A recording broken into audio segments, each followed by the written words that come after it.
En cet été étouffant de 1842, l'air de la Martinique ne se respirait pas. Il se subissait.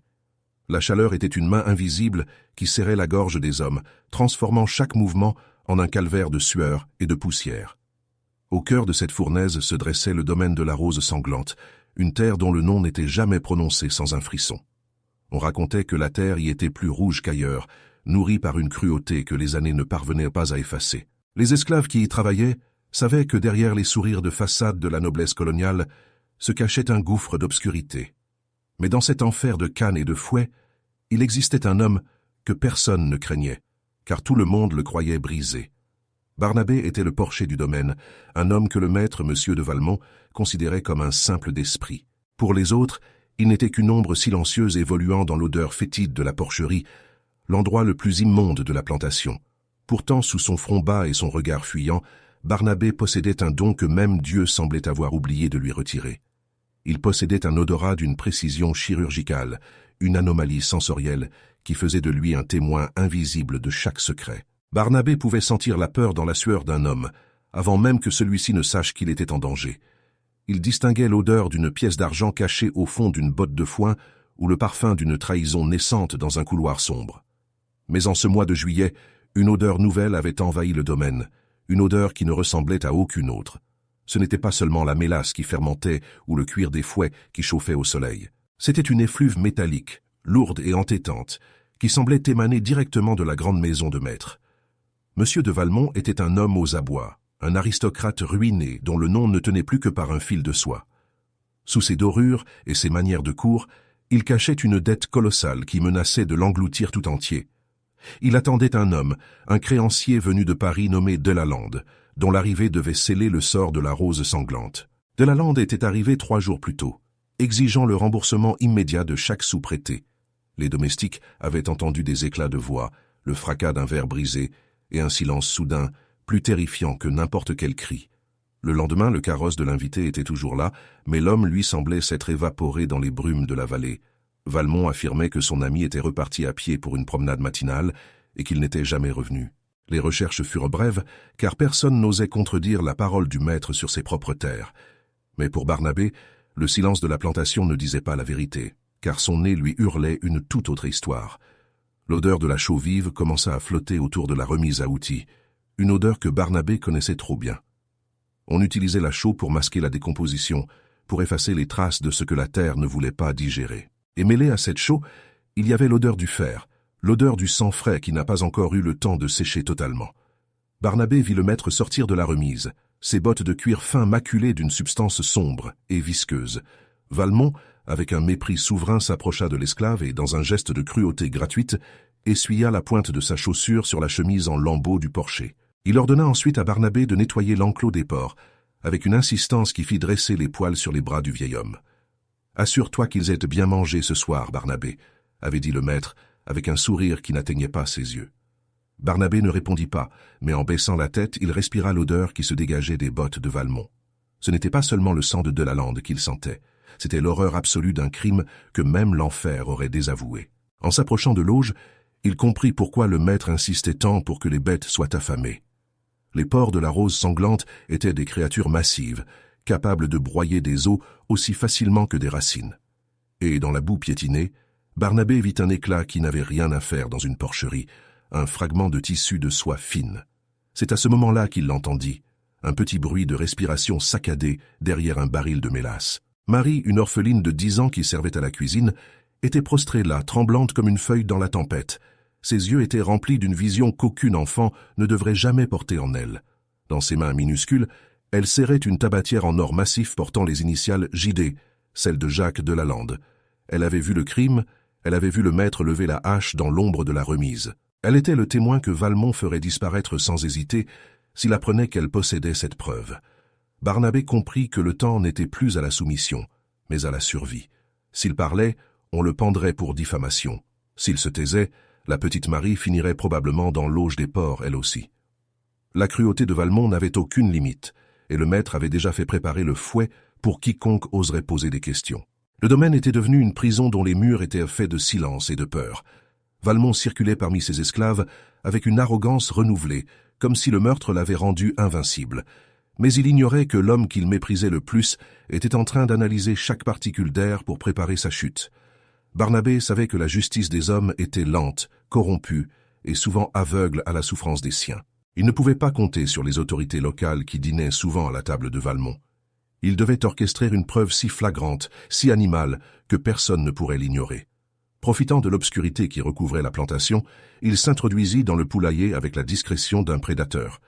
Il ne cherchait pas à se nourrir, il cherchait l'instrument de sa vengeance. Avec un calme glacial, il attrapa 2 volailles et d'un geste sûr, il récupéra leur sang chaud dans une écuelle de bois.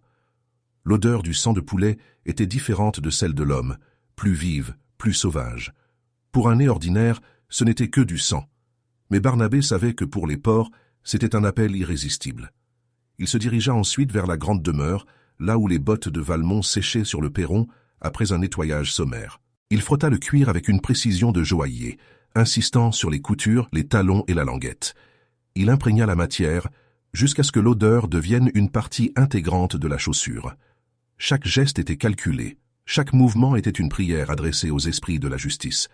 Le maître dormait à l'étage, rêvant peut-être de la fortune qu'il venait de voler à son créancier. Il se croyait à l'abri derrière ses murs de pierre et son statut social. Il ne sentait pas l'odeur de la mort qui commençait à s'incruster dans ses propres vêtements. Le porcher retourna à ses bêtes qui s'agitaient déjà dans leur sommeil, troublées par les effluves qui flottaient dans l'air. Il les avait privés de nourriture depuis 48 heures, les transformant en monstres de faim. Leur grognement sourd était le prélude d'une symphonie macabre qui allait bientôt éclater au grand jour. Le lendemain matin, une rumeur parcourut la plantation. Un juge de paix et des gendarmes approchaient. La disparition de Delalande, un homme influent à Paris, commençait à faire des vagues jusque dans les bureaux de l'administration coloniale. Valmont, affichant un calme olympien, se prépara à les recevoir avec toute l'hypocrisie dont il était capable. Il glissa ses pieds dans le cuir souple, ajustant les boucles avec soin, sans se douter qu'il enfilait son propre linceul. Le piège était armé, et Barnabé, immobile près de l'auge, attendait le moment où l'instinct prendrait le dessus sur la raison. Car dans la porcherie de la rose sanglante, la vérité n'avait pas besoin de mots, elle avait besoin de crocs. Le juge de paix, un homme aux favoris gris nommé Monsieur de Kéradec, ne semblait pas d'humeur à plaisanter, qu'il regarda Valmont avec une suspicion que même les meilleures bouteilles de rhum ne pourraient dissiper. « Monsieur de Valmont, nous devons inspecter chaque recoin de ce domaine, y compris vos enclos, déclara-t-il d'une voix sans appel. Valmont accepta, persuadé que la chaux vive avait fait son œuvre et que les porcs avaient fini le reste. Il ne savait pas qu'il portait sur lui l'appât qui allait le condamner devant le monde entier. Le groupe se dirigea vers la porcherie, là où Barnabé les attendait, le cœur battant au rythme des sabots sur la terre battue. Les bêtes sentirent l'odeur bien avant que les hommes n'arrivent à leur hauteur. L'odeur du sang, amplifiée par la chaleur du soleil sur le cuir des bottes, rendit les truies furieuses. Une bête de 200 kilos, les soies dressées, commença à charger les barreaux de bois avec une violence inouïe. Le juge s'arrêta, surpris par cette agressivité soudaine envers le propriétaire du domaine. Valmont tenta de reculer, mais l'odeur le suivait, le marquait, le désignait comme une proie. C'était le début de la fin pour le maître de la rose sanglante, et Barnabé savait que le premier acte de son drame touchait à sa conclusion. Dans cet échange de regards, Valmont comprit peut-être pour la première fois que son esclave n'était pas l'idiot qu'il croyait. Mais il était trop tard pour les regrets, car les cris des porcs couvraient désormais toutes les voix humaines. L'horreur qui allait sortir de la boue allait changer le destin de cette île à jamais. « Qu'est-ce que c'est que ça ?» demanda le gendarme, en s'approchant des barreaux, le visage déformé par le dégoût. Le silence qui suivit fut plus lourd que la chaleur de midi, car tout le monde pressentait que le mystère de Delalande n'en était plus un. Mais ce qu'ils allèrent découvrir n'était que le sommet de l'iceberg de noirceur qui recouvrait la rose sanglante. L'atmosphère à la porcherie était devenue irrespirable, et ce n'était pas seulement à cause de la chaleur ou de l'odeur habituelle du fumier. C'était une tension électrique, une vibration invisible qui semblait faire trembler l'air même autour des enclos. Barnabé, immobile comme une statue de basalte, sentait le piège se refermer, mais il savait que dans ce jeu cruel, le moindre faux pas signifierait sa mort immédiate. Les bêtes étaient devenues folles, leurs grognements se transformant en cris aigus qui déchiraient le silence de la plantation. L'odeur du sang de poulet, imprégnée dans le cuir des bottes de Valmont, agissait comme un poison sur les nerfs des animaux affamés. Le maître d'ordinaire, si maître de lui-même, commençait à perdre pied, ses yeux fuyants trahissant une panique qu'il ne pouvait plus dissimuler. Le juge de Kéradec n'était pas un homme facile à duper. Il avait passé 30 ans à démêler les mensonges de la colonie. Il observa le comportement anormal des porcs et le malaise visible de l'aristocrate, notant chaque goutte de sueur qui perlait sur le front de Valmont. « Vos animaux semblent avoir une étrange aversion pour vous aujourd'hui, monsieur de Valmont, nota-t-il d'une voix glaciale qui fit frissonner l'assistance. Valmont tenta de rire, un son sec et sans joie qui s'étouffa dans sa gorge alors qu'une truie massive frappait violemment la barrière.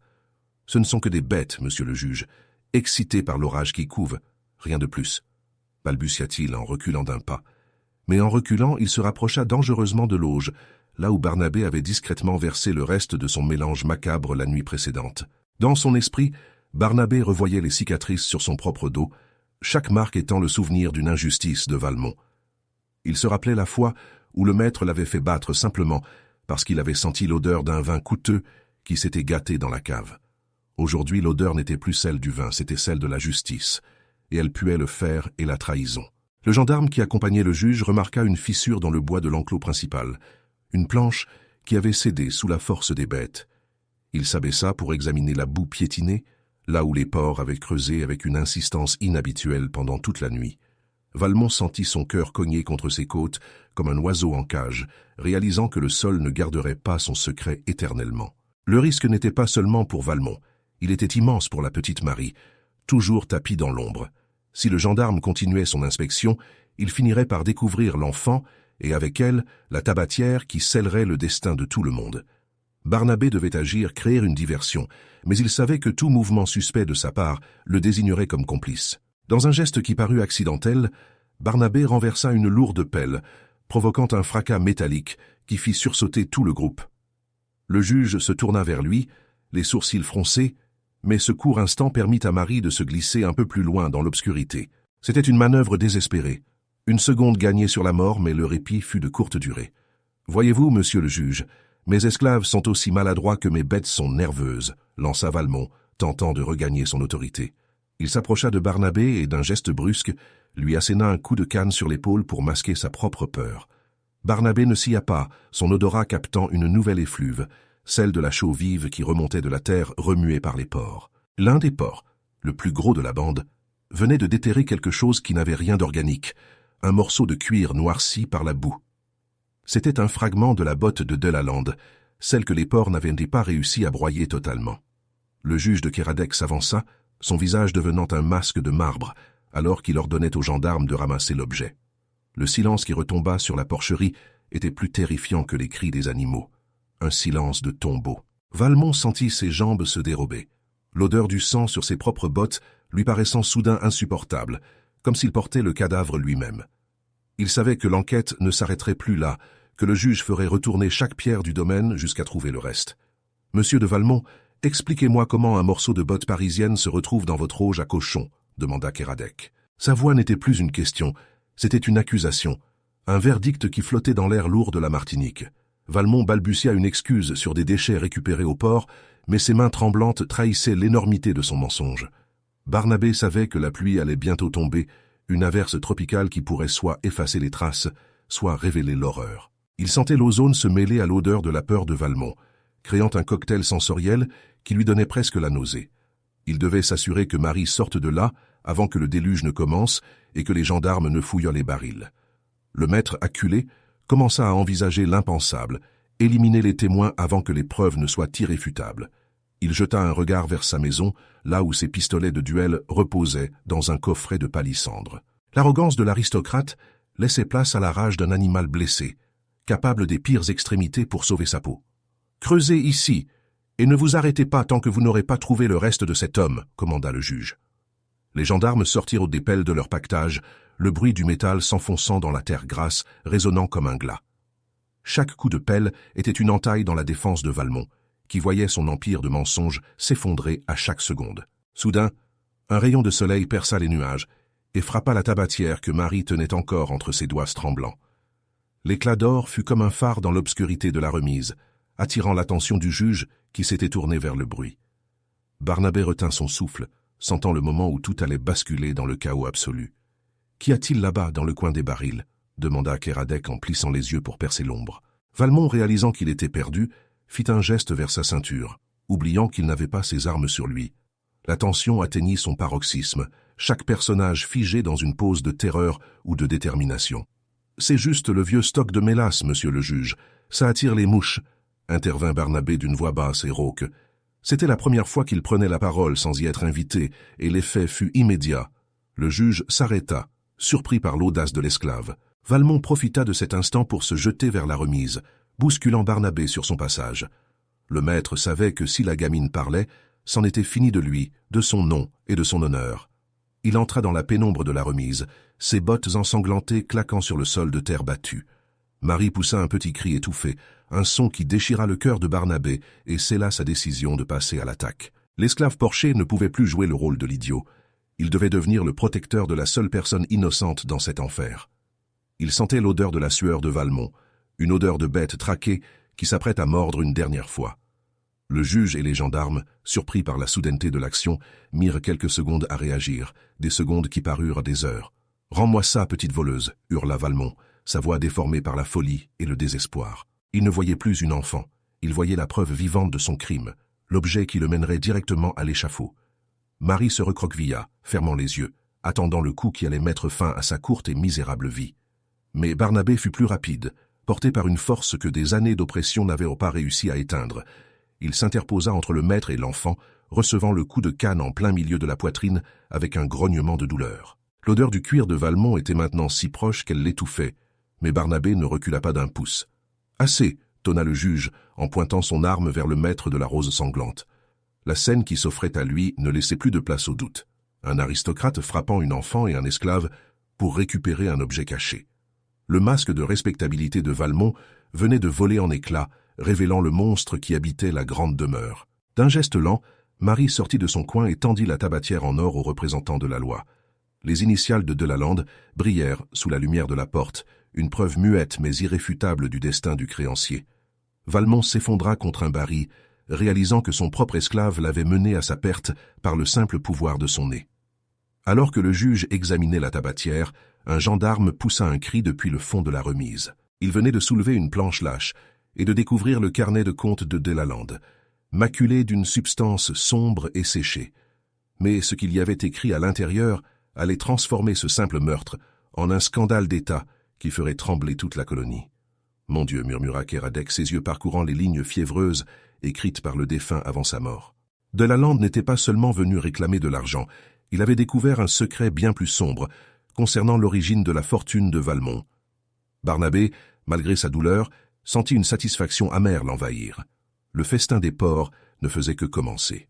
« Vous croyez m'avoir eu » ricana Valmont, son regard brillant d'une lueur sinistre. « Si je tombe, j'emmènerai la moitié des notables de cette île avec moi, et vous le savez, Kéradec. » La menace plana dans la pièce, rappelant à tous que la corruption avait des racines profondes dans la terre de la rose sanglante. Barnabé comprit alors que la justice des hommes était une balance fragile que l'argent pouvait faire pencher. Il vit l'hésitation dans les yeux du juge, la peur des conséquences politiques de cette arrestation. Il réalisa que pour que la justice soit faite, il allait devoir pousser le maître vers un destin dont il ne pourrait pas revenir, même avec tout l'or du monde.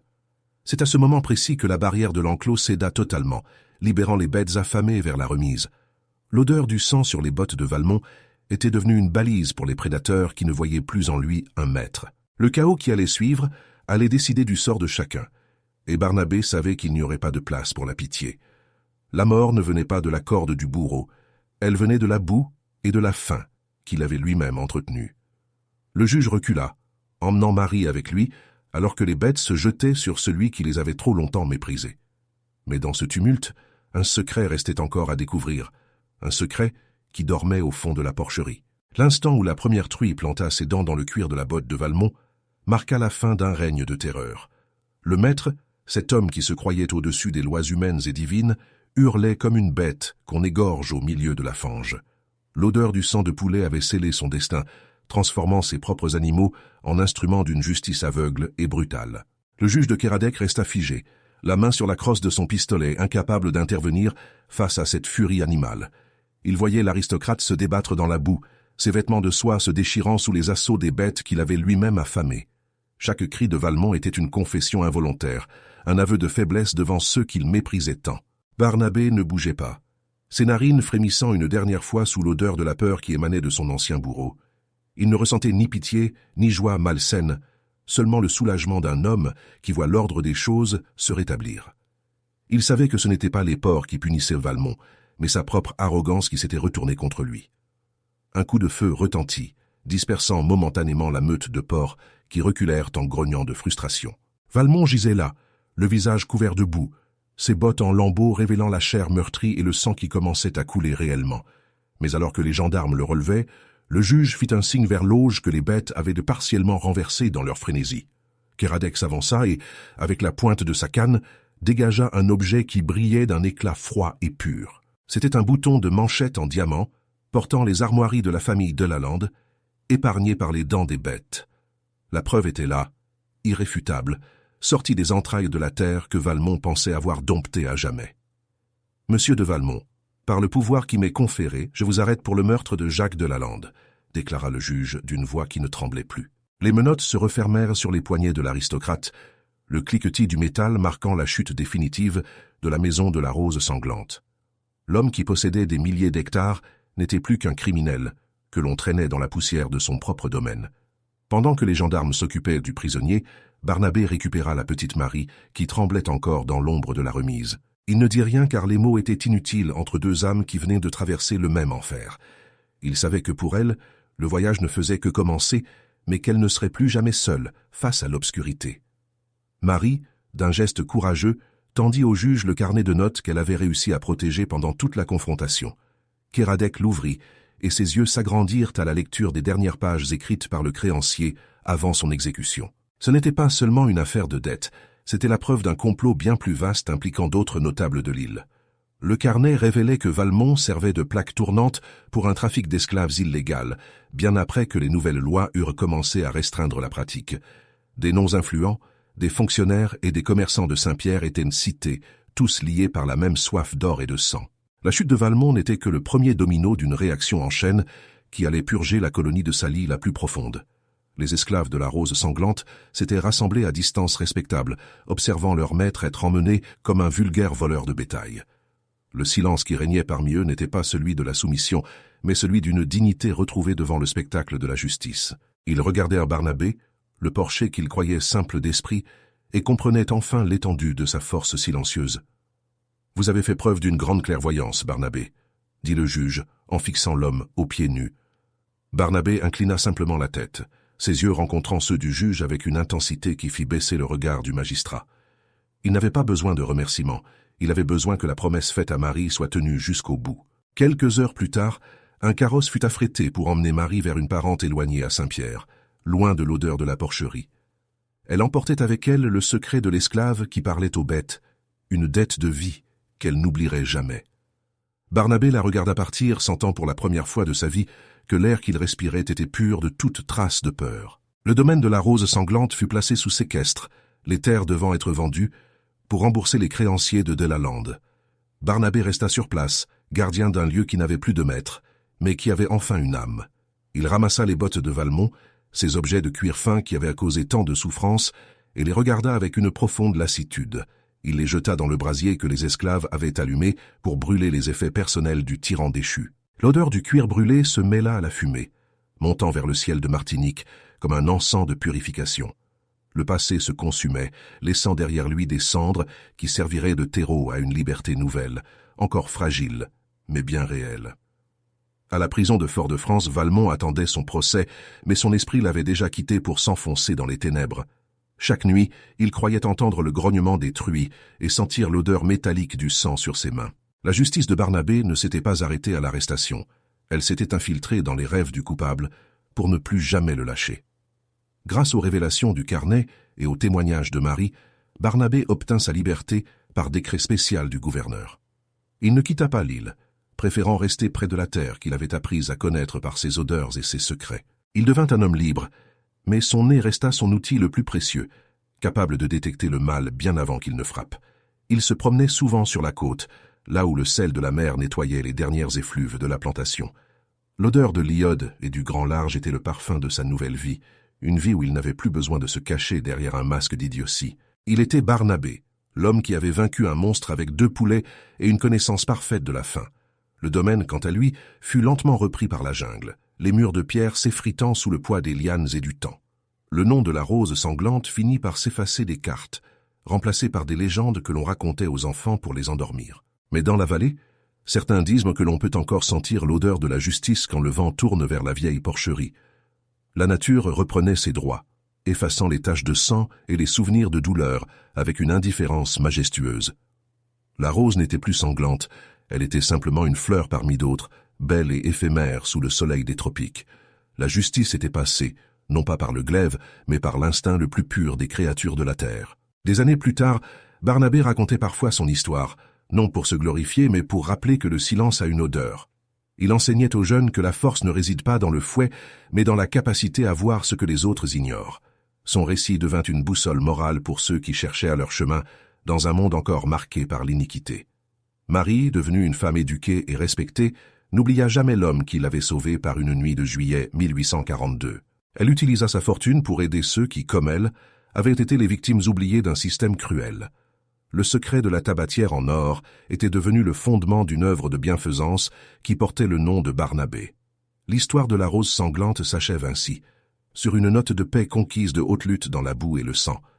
Elle nous rappelle que même dans les conditions les plus inhumaines, l'intelligence humaine trouve toujours un chemin vers la lumière. Barnabé s'éteignit paisiblement, emportant avec lui des milliers d'odeurs, mais laissant derrière lui un parfum de justice éternelle. Le destin de Valmont, lui, se perdit dans les oubliettes de l'histoire coloniale, un nom rayé des registres de la noblesse. Il resta pour toujours l'homme qui fut dévoré par ses propres péchés, une mise en garde pour les générations futures, car au final, la terre finit toujours par digérer ce qu'on lui confie, mais elle ne digère jamais l'injustice sans un cri. Le silence de la vallée est aujourd'hui apaisé, débarrassé des cris des esclaves et des grognements des porcs affamés. C'est un silence de mémoire, un silence de respect pour ceux qui ont souffert et pour celui qui a su agir. L'esclave porché avait accompli sa mission, et son héritage flotte encore dans l'air chaud des Antilles, pour qui sait humer le vent. La justice n'a pas besoin de trompette, elle a parfois besoin d'un nez fin et d'un cœur pur pour s'accomplir. Barnabé nous a montré que même l'homme le plus invisible peut faire tomber les plus grandes demeures. Son histoire est terminée, mais sa leçon de courage et de ruse résonne encore dans chaque recoin de cette terre rouge. Si cette histoire de justice et de courage vous a touché, donnez-lui une note de 0 à 10 dans les commentaires ci-dessous. Votre soutien nous aide à continuer de déterrer ces récits oubliés de l'histoire pour que la mémoire ne s'efface jamais. N'oubliez pas de vous abonner pour ne manquer aucune de nos prochaines investigations historiques sur les secrets du passé.